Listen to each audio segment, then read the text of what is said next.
All right. So hello, everyone. My name is Amy Gantman, and I'm the Executive Director of the Brentwood Art Center. I thank you and welcome you to our virtual auditorium for BAC's Conversations on Art series with our host, Meg Linton, and guest artist, Elyse Pignolet. Excuse me.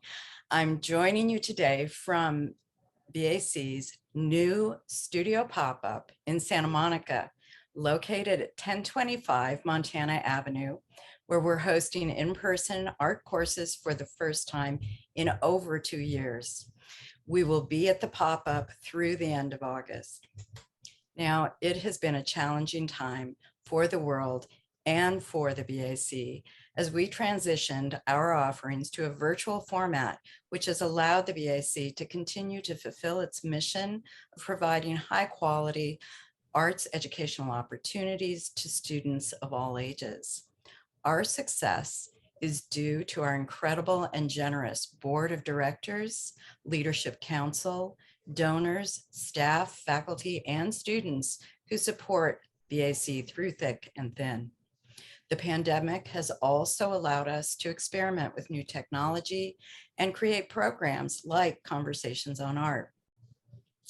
And of course, I would like to thank the anonymous donor who has made this series possible for the next 12 months. We can only do all that we do because of generous donors who believe everyone should have access to the arts and education. Our host, Meg Linton, and I met at Otis College of Art and Design while she was the director of exhibitions for the Ben Maltz Gallery, and I was the dean of continuing education. We collaborated on many public programs, and I am thrilled we are able to bring her love and respect for artists to the BAC.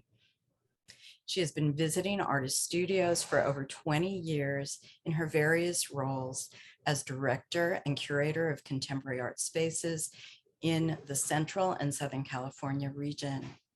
Currently, Meg is the lead producer on a documentary film about performance art in Los Angeles in the 1970s and 1980s called Acting Like Women, directed by Sherry Galkey.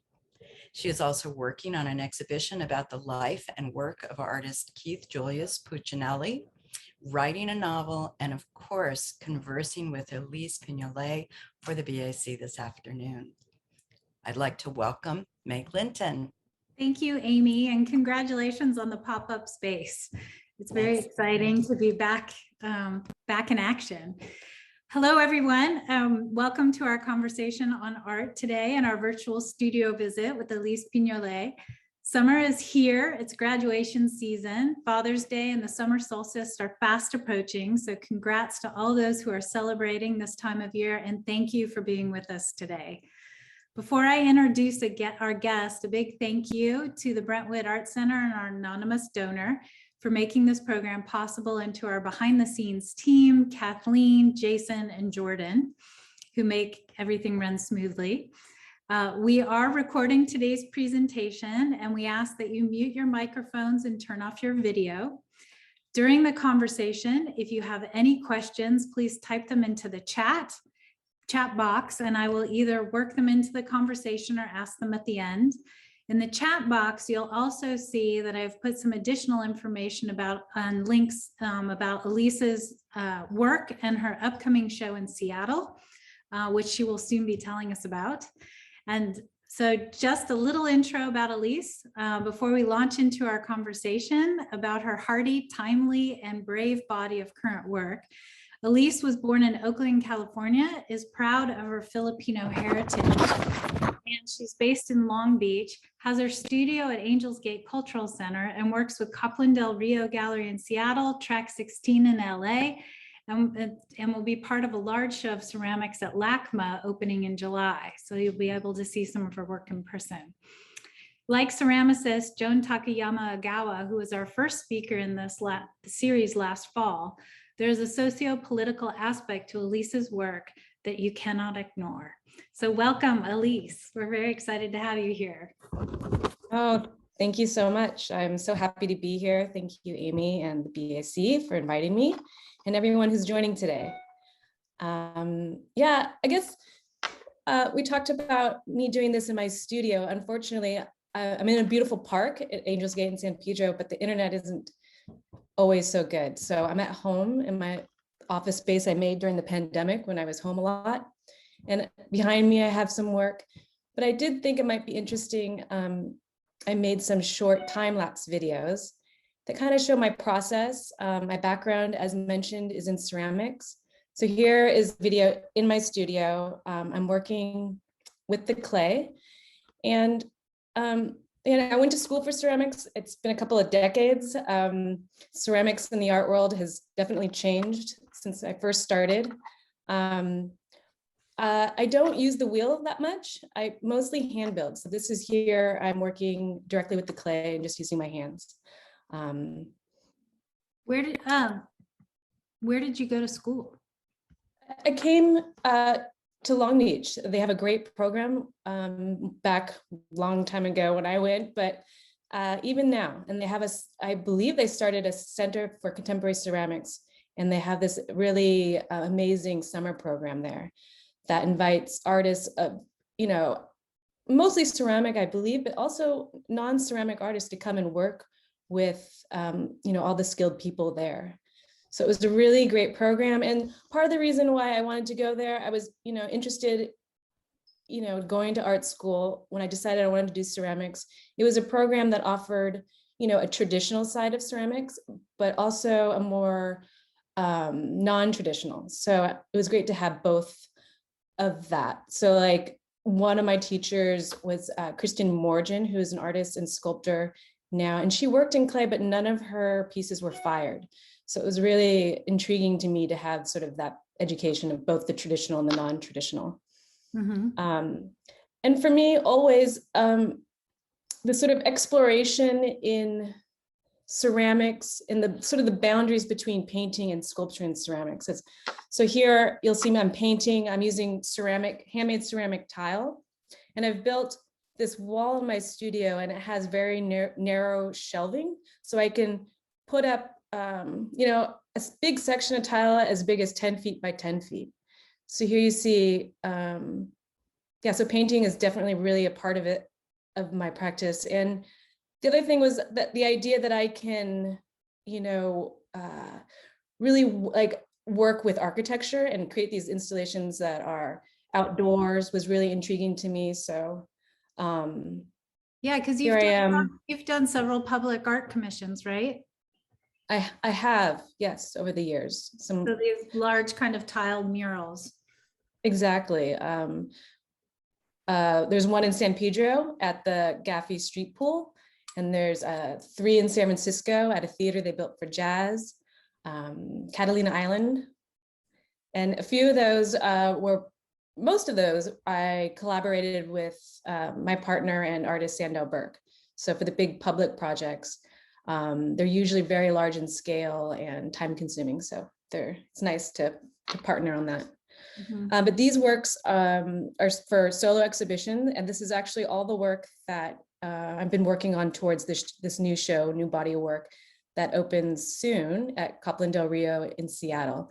So as you see, here I'm making smaller murals for indoor installation, and I'm creating panels that will make a somewhat large wall piece.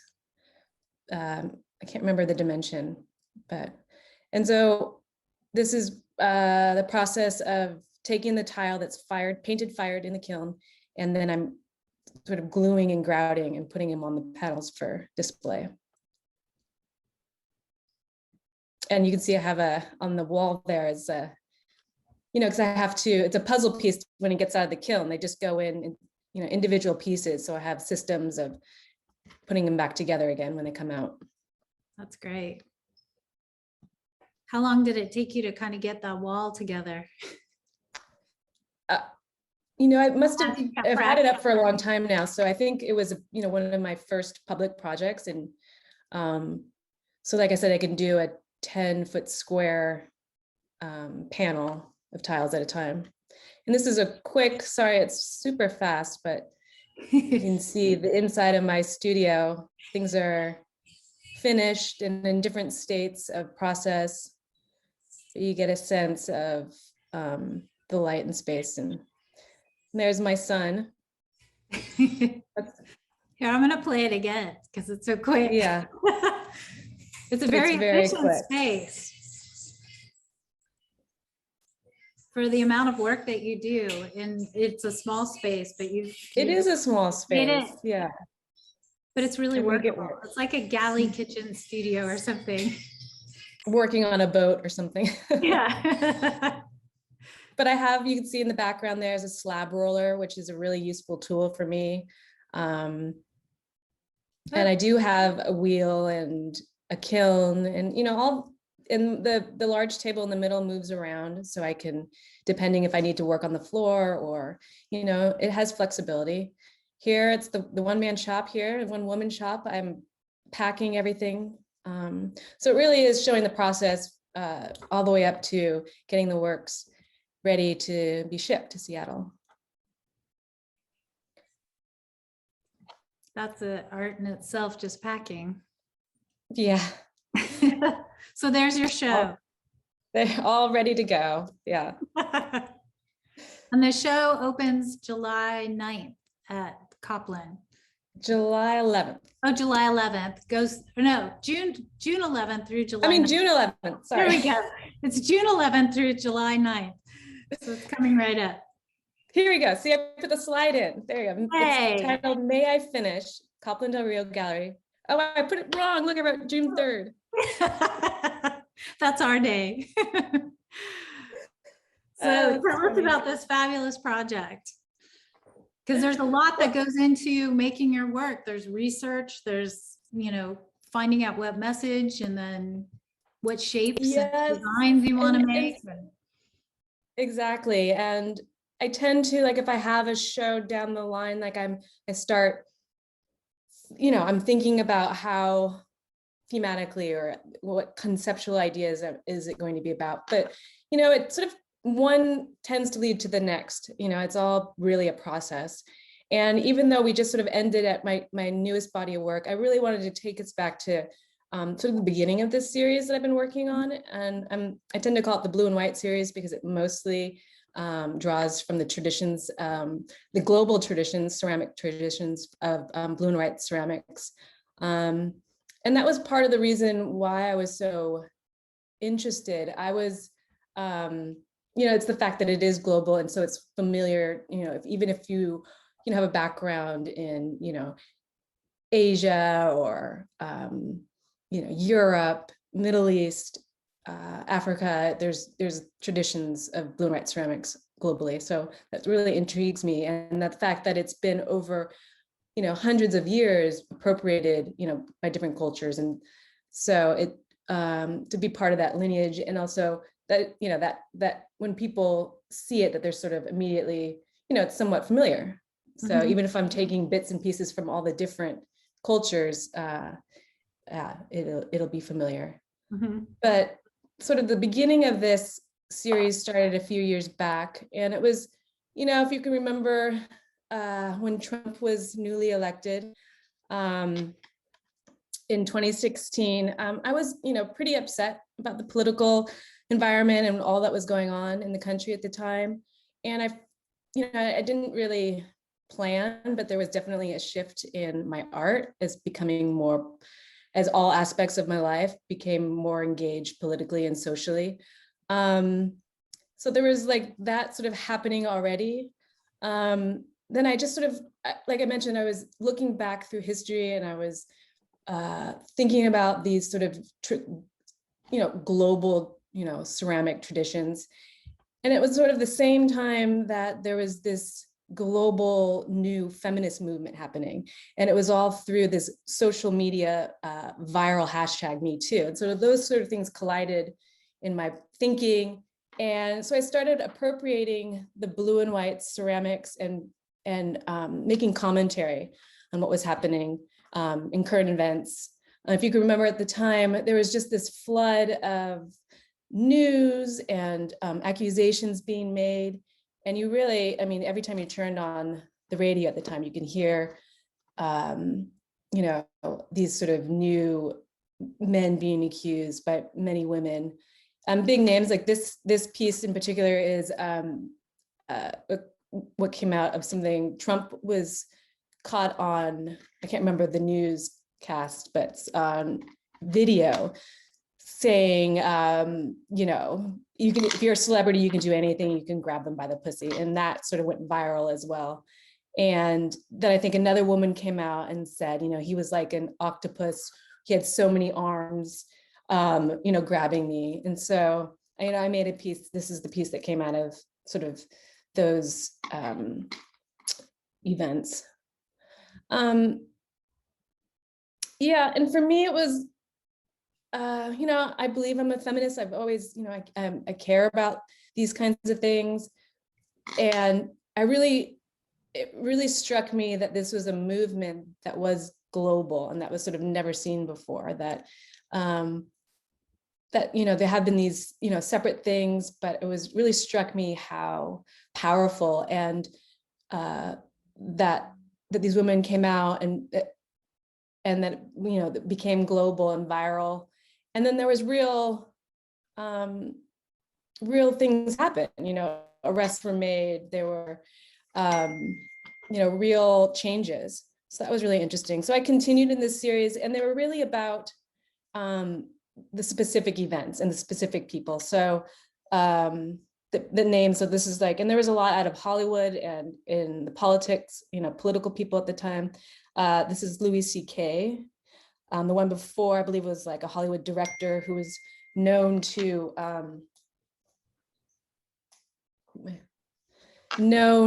go into New York Central Park. So that was, and it was also, I was appropriating the slide before this one. It was, yeah, so this comes directly from also ceramic tradition. So you have the willow tree motif there. And then there's also like bits and pieces of Central Park in the background. So. Well, that's nice because you suck people in with the beauty and the familiarity. And then you kind of, once you start reading, then you're kind of knocked over the head, but you want to keep reading because it's so beautiful. It kind of goes back and forth, you know? Yeah. And for me, like the contrast is really important. So I do intend to have that sort of that liminal space or that like or the contrast really that, you know, yeah, that there is this beauty, but that if you spend maybe a little bit more time, then there's a shift that happens and maybe, you know, instead of it being familiar, it's unsettling, or instead of beautiful, it's maybe more vile than you thought. So I really was interested in that sort of play in each piece.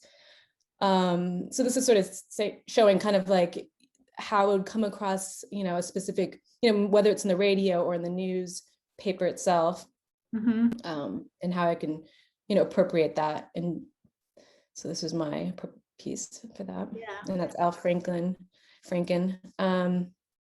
Well, and I think something that you said that makes this different than before too is that there were consequences. And we got to see some of these consequences where it seems like, you know, I was just watching, I think I had emailed you this documentary called Girl 27 just the other night. And it was about, you know, this crazy party that took place in Hollywood, and, you know, a woman was attacked and she brought her story forward, but there were no consequences, you know, because you couldn't move the system.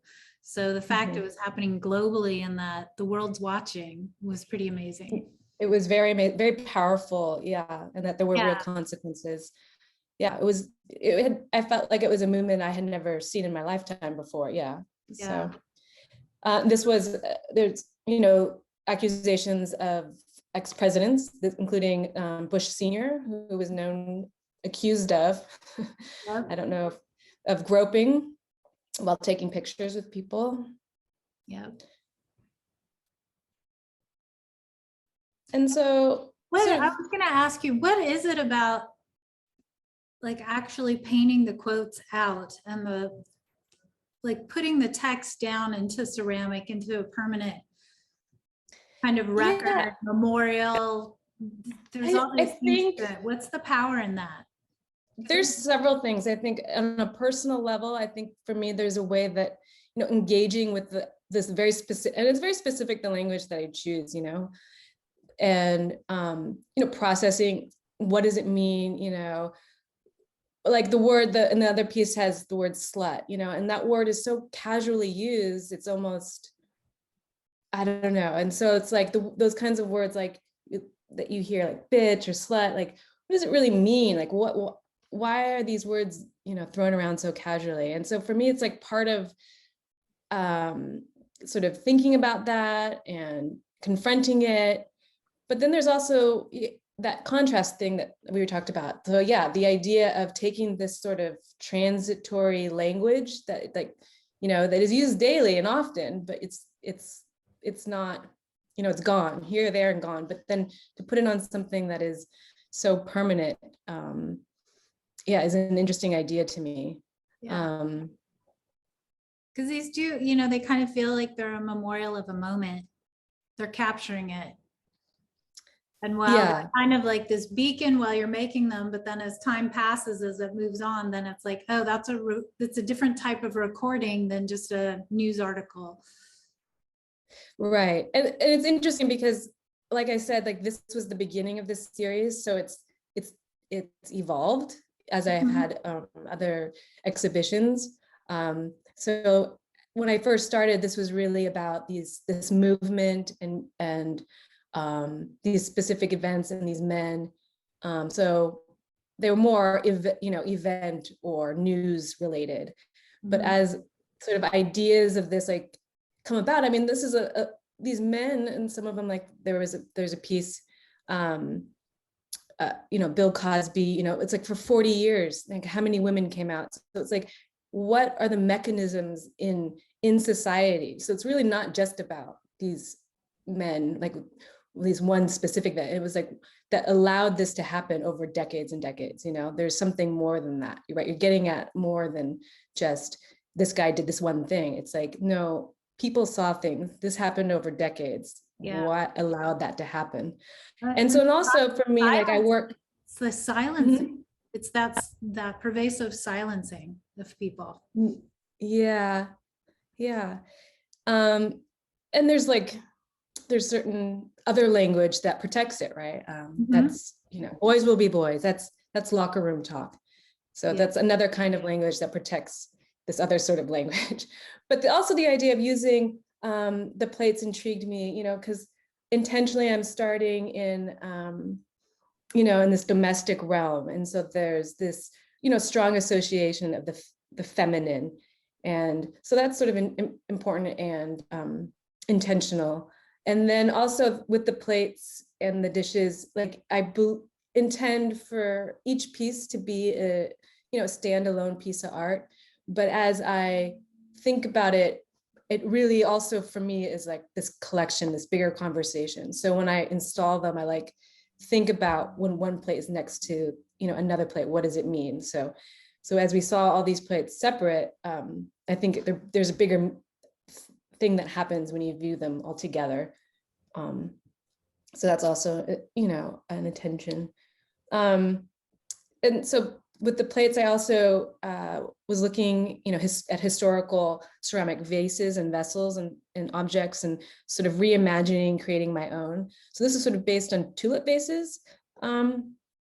And they at one point became really popular and sort of collected, and were sort of like these exotic, fanciful things that people had. And so I made my own versions. And this one was, about Bill Cosby, I believe. I have my notes because I'm trying to remember all these ones. But it has the word she said, representing each individual woman that came forward. And I don't remember the exact number. I probably have it in my notes here. And then there's the one he said. I think it's when you lift the top, you can see it inside. Yeah, so at one point, I went on an art residency in Ireland, which was fantastic.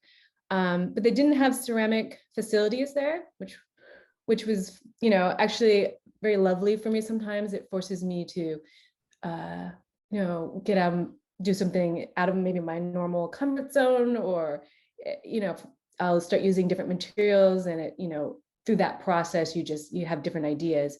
So this was a great opportunity for me. And I started working with sumi inks and watercolors, so like Japanese really strong pigmented colors that I loved, ended up just loving, and with those on paper. And I was still working sort of in these feminist themes, you know, and but sort of outside of just the more specific men in these events. So they're sort of thinking about misogyny in general, and women empowerment, and there's all these different things were starting to come through. But also this exploration of the painting for me was really enjoyable and refreshing. When you work with when we work with clay, there's such a process, and there's so much, you know, it's a lot about the drying, right? It's a long drying process.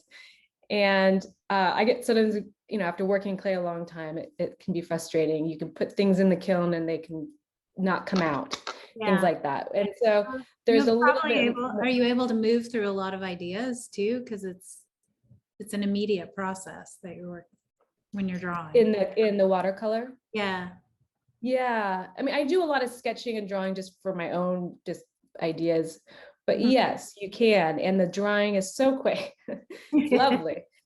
But then I also ended up like making smaller drawings and paintings of flowers, and then cutting, and then sort of building up the surface anyway. So it was like this wonderful, I was thinking three-dimensionally with what I was, you know, with these vases I was painting, but then I was sort of messing with the perspective and intentionally sort of flattening them.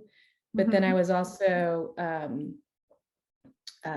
you know, collaging on top of the paper. So then sort of dimensions sort of grew on top. So that was interesting and different way for me. And I really enjoyed it. Flowers are collaged on to the paper. Yeah, it can't maybe tell in this picture so much, but it's actually just temporarily taped there because I'm actually arranging the flowers, and then I would decide how I want the arrangement to go, and then I would have to cut them down and, you know, glue them. So you can see like sort of maybe a little bit there's shadows because it's sort of propped on the paper. So that became also part of you know, my shows, and so I would just here they're installed in an exhibition. So yeah, you mentioned I do tend to work in clay and then have these shows, and there are works on paper, and like I said, sometimes they tend to happen at the end. So if I'm working towards a solo show and I'm working in clay, there's a certain point you need to sort of stop because and start packing and things like that. But just the way that the ceramic there's so many, you know, there's the drying and then the painting, and, you know, the building, the drying, the painting, and the glaze firings. At the end, I usually have time and enjoy working on paper. It's nice. Yeah, again, these are all flowers that are collaged and added on top. And so these are also quotes. This is another quote from Trump, and that was, yeah, real unfortunate. It says, "I've known Jeff for 15 years, terrific guy. It's even been said that he likes beautiful women as much as I do, many of them on the younger side." And this was before, and he was before Jeff Epstein went to jail.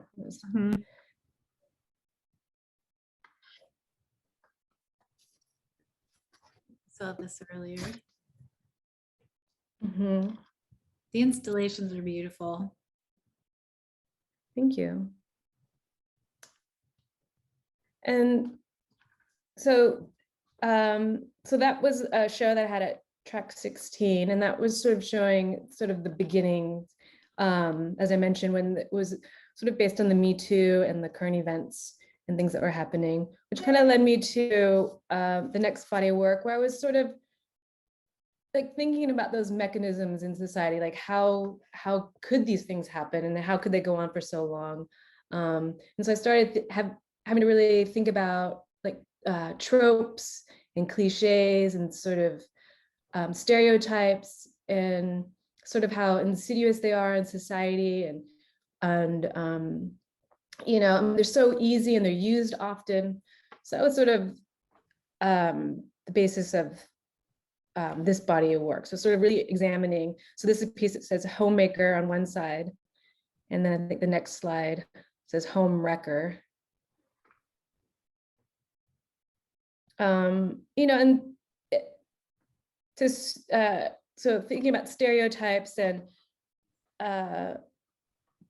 you know, it's just, you know, if someone is called a trophy wife or something, or someone is just out to snag a husband, I believe it's just as undermining or as damaging as, you know, a feminist who's out to destroy marriage. I mean, people are far more complicated than any one trope. This one says, will she ever shut up? And also the way that I use the text and I add, I tend to think about the vessel and how to break it up so that perhaps, you know, it can't be read on one quick read. And so that if you're really interested in knowing what it says, it'll take maybe a longer pause. And so it kind of can slowly sort of reveal itself. So that was kind of the new thing to this body of work, because the other ones seemed pretty, they didn't have the breaks. Yeah, I think you're right. Yeah. Yeah. Because it really forces you to slow down and read and then think about it.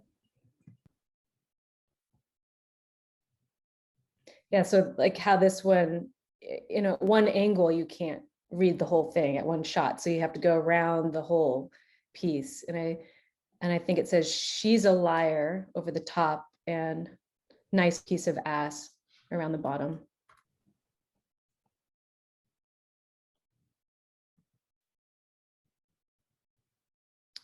And this one says, damned if I do, damned if I don't. And inside it says whore or virgin. And then if you see in the next slide, if it's used, you can't see the words on the inside. So I have it.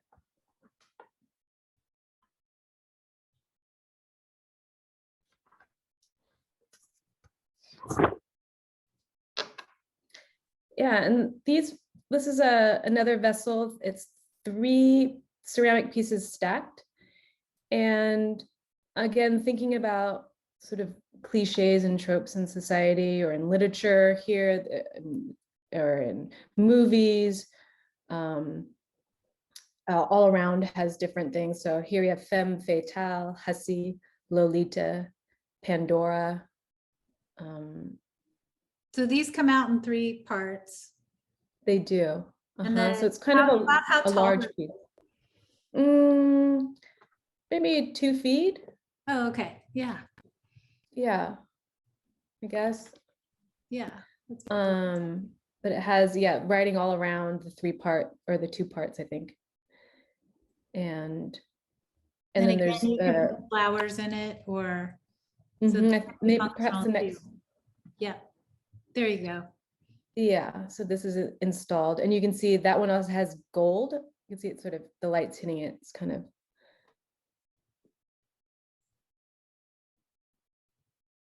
Do you have to do a separate firing when you have the gold in there, or does it? I do. It's the last firing, so it's a much cooler temperature. Yeah, and this show was at Copland del Rio in Seattle. And all of these, yeah, works are really, you know, thinking about and sort of engaging with these tropes that I've, you know, that we had come across. This piece in the front of that one was sort of about the history and, you know, what women wear, what's acceptable. So it has, then it had red lipstick, gold hoops, and I think it was a reference to AOC when she, you know, she was newly elected. There was all this commentary on her gold earrings, you know, and so these are, I made a mold of these gold hoops and put it on there. You know, there's always this discussion with women, you know, who tend to have, you know, careers in public. You know, does she, you know, Hillary Clinton in her pantsuits, like you couldn't get enough of like what she was wearing, or so it's sort of, you know, this idea of, you know, what really is going on there? Why does it matter how many pantsuits Hillary Clinton has, or if one woman wears gold earrings and red lipstick and another doesn't? It's not. Exactly. These are sort of gendered ideas. So, we do have one question from Sherry Galkey. She wants to know about the fresh flowers. How do you deal with those in the exhibition? Do they keep getting replaced, or do you just kind of let them go over the duration of the show? Yeah, different ways for this. It was wonderful. They got a florist to come in, and I mean, they asked me what, some of the ideas I had for them, and then at other times, I have intentionally done flowers where over the course of the time they sort of dry and droop, and then sometimes I've done them myself. So those shots that were, the vessels all alone, those were studio shots, and I worked with a photographer and I did the flower arranging. But yeah, I had that idea to have this sort of, as the course of the show happened, that the flowers would sort of dry and droop, and so I've done that as well. That's nice. But yeah, and again, the idea that that intentionally my starting point is sort of this strong association with the femininity. So the flower arranging of vessels, the domestic shapes and objects. This piece is called Trophy Wife. And this is probably 3 feet tall, and it's 3 stacked ceramic pieces. And, while I was looking at references in traditional ceramics, I was also looking at contemporary trophies too. So I was definitely like taking liberties and creating this sort of strange shape, sort of referencing these both things. And so in this piece, there are names of women who, are in the public spotlight for one, reason or another, whether it's career or who they're married. And so, as I said, this piece is called Trophy Wife, but I have like Hillary Clinton's on there, Michelle Obama, Anna Nicole Smith. I don't remember all of them, but sort of this questioning of this sort of idea of what a quote unquote trophy wife is. Yeah. Good girl.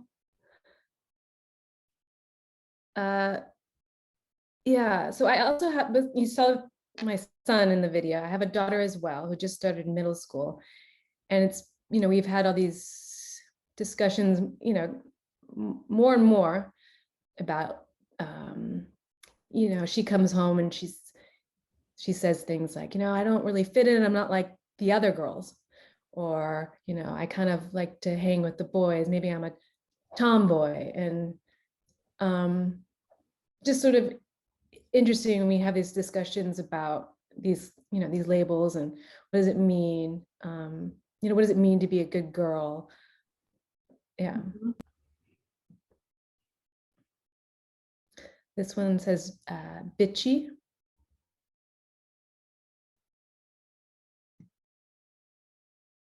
Hysterical, and maybe it comes across in the image here, but it's quite three-dimensional compared to the other one. So I've built up the clay on this piece. Yeah, it really does have a lot of texture and dimension to it. And it's a loaded word. Yeah. Oh, drives me crazy. That crazy. This says easy lay. So what's the response from people? Like, do you get people who are angry with your feminist messaging, like viewers? or getting some heated discussions, or I'm sure you're getting some wonderful discussions too. Mostly wonderful. Like a lot of people are surprised because, at first glance, it's not what they expect. And then as they engage, they're sort of taken aback a bit, but then women, and there's a certain age of women too, like sort of older women have just been like so happy to see it, to see these words. Yeah. Mhm. I have mostly positive. Yeah. I don't, unless the galleries, you have to ask the galleries mostly. They're the ones. Yeah. Well, there's that New Yorker cartoon that was circling around Mother's Day. It's like, what should I get? What does your mother want for Mother's Day? And it's like all the rights she fought for in the 70s not to disappear. It's something like Yeah. that. Makes me think of that. Yeah. This one says Bimbo. I like how some are so bold and in your face and some are so subtle. Yeah. I mean, there's that. Yeah. I mean, I there's still within me like that interest in the contrast and within a piece. So, I think it can be serious, but I think there's humor to it too. Like, I don't think I hope I don't come across as like angry or, I feel like, yeah, these are maybe serious topics, but it's not my intent to come across as negative or angry. It's just, I think there's some play in them. Yeah. This says, I will take you over my knee. And so like here, people sometimes ask like where I get my text. And at this point I was really from all over, from my own experiences to, talking to women I know, to standing in line at the grocery and overhearing something, to, reading things. So I was really, I would just, and like once you're sort of thinking about language that way, like you start like question, things just sort of stick a little differently. And so if that happens, I'm like, I better write that down, maybe. So a lot of Post-its, a lot of like things written on napkins of just collecting and then figuring out later when I was in the studio what made sense. And certain like words that seem to just keep coming up and up again sort of got more attention. So like, the word bitch you hear constantly. I mean, these are very small plates. Or at least one says MILF and the other says wife. And so I didn't know what MILF. Go ahead. I didn't know what MILF meant at first, but yeah, so sort of like, and then seeing like, as I mentioned before, like the contrasting of if you saw that on its own, how does it change when it's right next to the word wife? Right. Mm-hmm. We did have a question. Someone wanted you to discuss your use of humor more, a little bit more. Because again, it's kind of like you use the humor in the same way you're using the blue and white materials. You draw people in, so you kind of disarm them so they'll receive the information a little bit. Yeah, I mean, I think an acronym MILF is funny in itself in a way. Like, I don't know if I'm like telling jokes funny, but I think there's also like a humor in the way that the objects present themselves, like, but maybe it's just me. I think I'm being funny, or not funny, but you're playful. I would say. Laugh? I don't think it's funny. I think it's maybe playful. Yeah. And here again, like I'm mentioned, the idea of like, I do believe, each object stands alone as this individual idea. And as I'm working on a plate that says bitchy, I'm also thinking I'm literally looking up the history of that word and things like that, because it takes so long to create a piece. So I feel like there's that, but then together, as I said, before, that seeing them together and when they're presented that way, then you can't help but think about the relationships. And so that's just sort of interesting to me. It's a beautiful installation.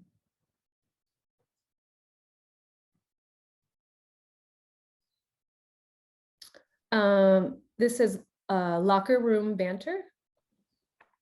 And I think this is sort of leads me into this next body of work.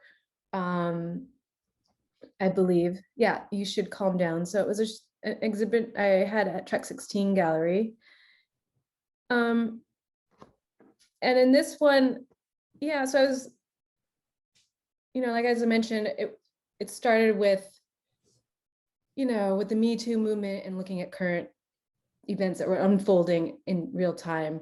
And then it was started for me to think really about the mechanisms in society that are in place, and with examining these tropes and these stereotypes and things like that, and these common words that are meant to belittle women. And then as I was doing that, I was sort of examining, my own close circle of family and friends and myself, and really thinking about what it means to be a woman today, and to just to walk through life. And so in this exhibition, I created a very large mural that was site specific. So it took over a whole wall at Track 16 Gallery with over 500 tiles. And it's entitled, I Am a Woman. And the basis of that came from a reference to a civil rights poster that was used for I Am a Man. And so again, like each individual tile references, oh, I got a note, my internet is weird. Is it okay? You're okay. Okay, good. Yeah, so it's just sort of, there's, like I mentioned, there's over 500 tiles. And so this is what I consider field tile. And then within the larger mural, there's smaller murals. So you can see there's just things like women's clothing. Oh, yeah, that's sort of the larger version, but maybe if we went back, I could, but like, there's pictures of women doing yoga, or there's lotion. I mean, there's just, when you go to the doctor's office, tweezers, flowers, breast pump. So all the field tile are just, different objects and things. Objects and activities and activities, yeah. So from the mundane to, childbirth, to work, to sort of all things that one could encounter. We did have a question come up. They want to know, are your kids interested in your work? And does it give you an opportunity to discuss these issues with them? Because how old are your kids? They're 12 and 8. And yes, definitely. I mean, they are, somewhat interested, I don't know, but I mean, definitely it gives us opportunity to talk to them, and they seem to be in general. Mm-hmm. Yes. Are they interested in art? For themselves? They're at this age where they're sort of interested in all things, our son's they're both pretty athletic, and but they're also pretty bright. My daughter's really, really smart, and she reads a lot. Yeah, and she and I have talked a lot about these themes. Like I said, sometimes led by her, like she'll come home and we were talking about this. She was, fitting into middle school. Where's your crew or your group that you feel comfortable with? And she's trying to figure that out. And I don't want to try not to put my own ideas on that. I don't want her to, but I want her to figure out and just be happy. Mm-hmm.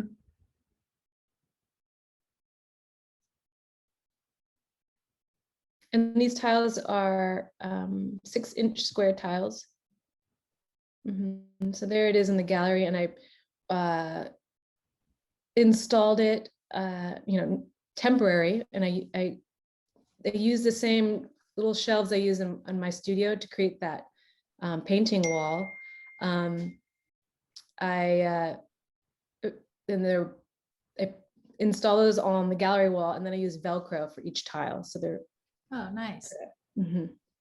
So you can then later install this permanently somewhere if you have the opportunity, right? It could be. It was also after this exhibition closed, I was invited to have a show at Long Beach Art Museum. Mm-hmm. They had seen this particular exhibit and they wanted to show the mural. So I was able to re-show it at the museum and reinstall it there. So that was great because it, goes down into boxes very easily. Right. That's where I saw it. And I think It took me, I was there probably an hour, hour and a half, just reading every little thing that you had written. It was fascinating.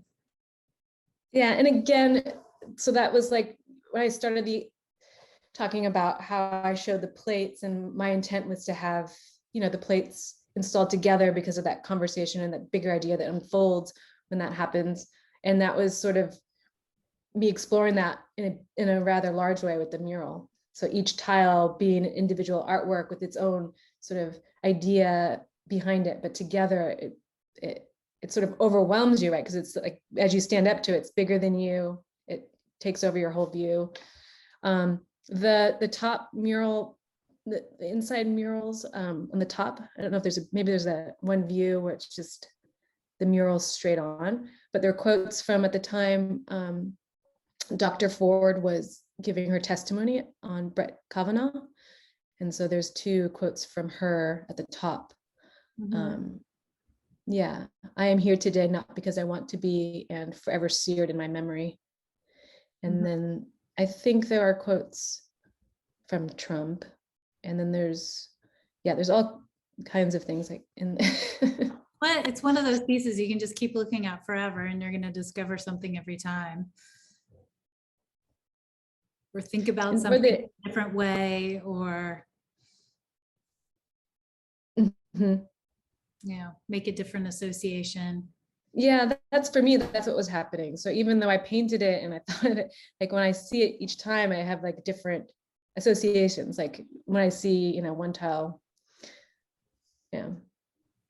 And so these are vases created for the exhibition. This is What Were You Wearing? And I also created a wallpaper, which is the wallpaper that I have behind me. And the words on it say, good girl, bad girl. And the piece, this vase in the foreground there, is also based on the testimony of Dr. Ford. It has, I think, our whole testimony on the vase. Wow.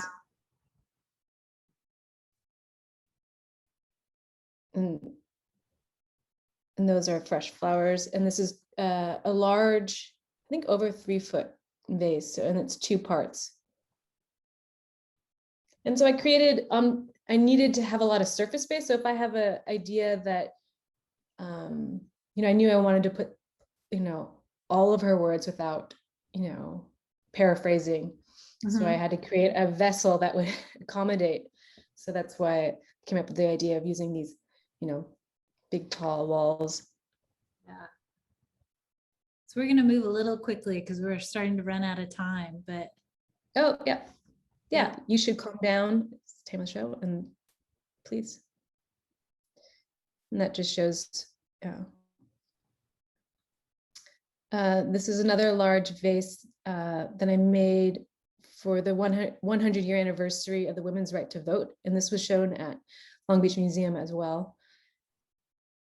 And it has all the words of the rights and sentiments. Is that what it is? Rights and sentiments. It was a document. Yeah. Elizabeth Declaration of Rights and Sentiments. It was a document created at the first Women's Convention in Seneca Falls, New York. I've been there. It's worth a visit. They have the hall and everything. It's great. Okay. I'm not like other girls. And so as I mentioned before, that came home to me from my daughter when she proclaimed, when she came home from middle school, that she wasn't like the other girls. And so then that led into a conversation. Well, what does that mean? You're not like the other girls. So we talked about that. And so this is a show that came out of the pandemic. So a lot of it, I was, we were all in lockdown during this, when I was creating this. And also, I don't know if you remember the shootings. Gosh, we're still talking about shootings. The shootings in Atlanta, the Atlanta spa shootings happened where a gunman went and targeted these Asian women in their workplace and killed many women. So that event really affected me and a lot of people, but being an Asian American woman and having my mother be an Asian woman. But it also made me think about just violence against women in general and the state of that. So a lot of this show, like those, the knuckle key things were, you know, I remember, you know, someone giving me that as a gift in college or something. And it's like this, and that piece is called Adjust to Injustice.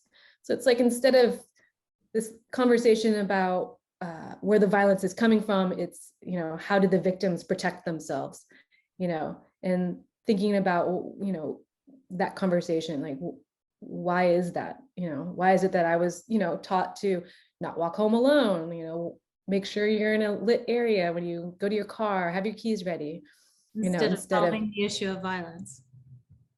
Right. And there was also this because of the attack, most of the women were Asian.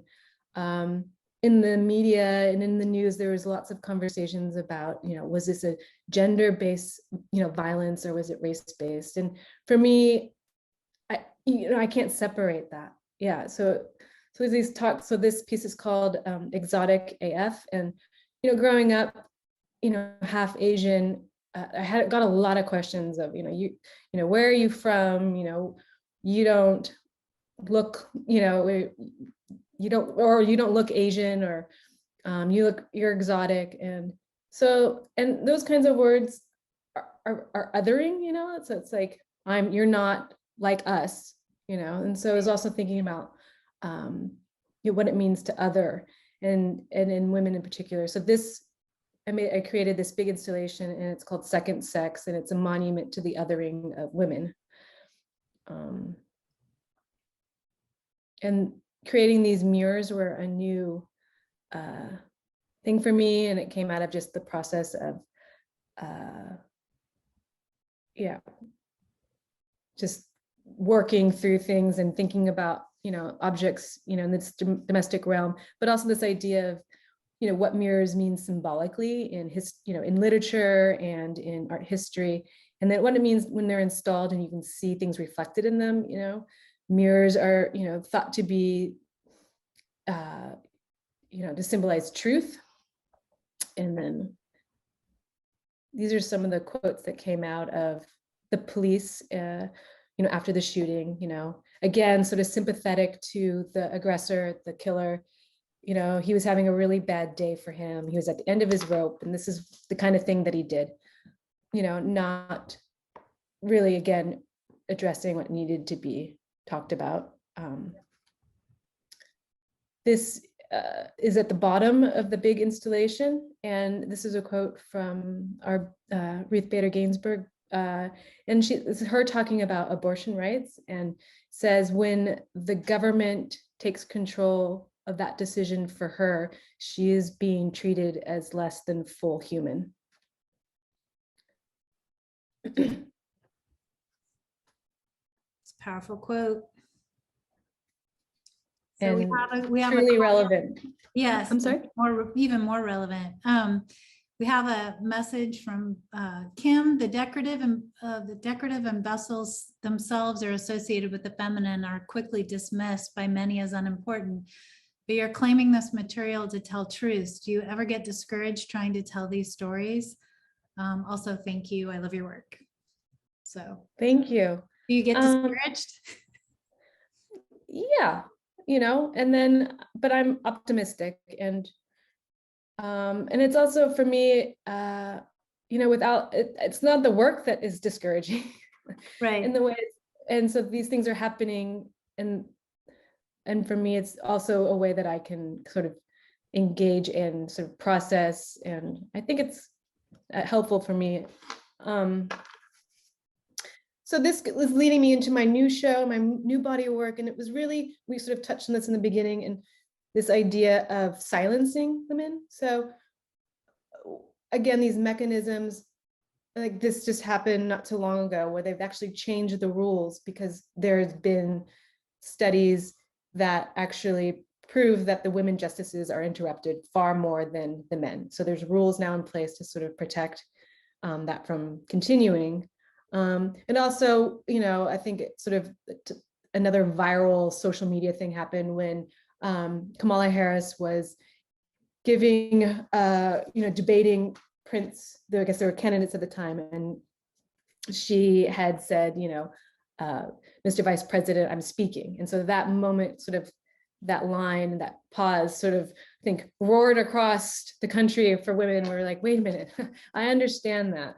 And so this idea of the public voice of women and what are the mechanisms sort of in place that kind of allow them to be silenced, and especially women who approach on sort of roles that enable them to have power, so so thinking about that and sort of more of a historical through line, sort of ideas for the next show. So Elyse, this has been great. We've totally run out of time. Yes. It's great. And we got to see so much work. And I just, you've gotten many messages giving you accolades for your work. And I hope everyone will check out and find out more about Elyse. And if you're in Seattle, go see her show. And here's some details. You can look it up at Copland Del Rio. And then she also has works with Track 16 locally, so you can see work there. And then again, the show at LACMA, that's opening in July, and it's a group show about ceramics. Yeah, I think it moved to August, okay. And it's called Conversing in Clay. That should be really great. So we're very excited to see you there.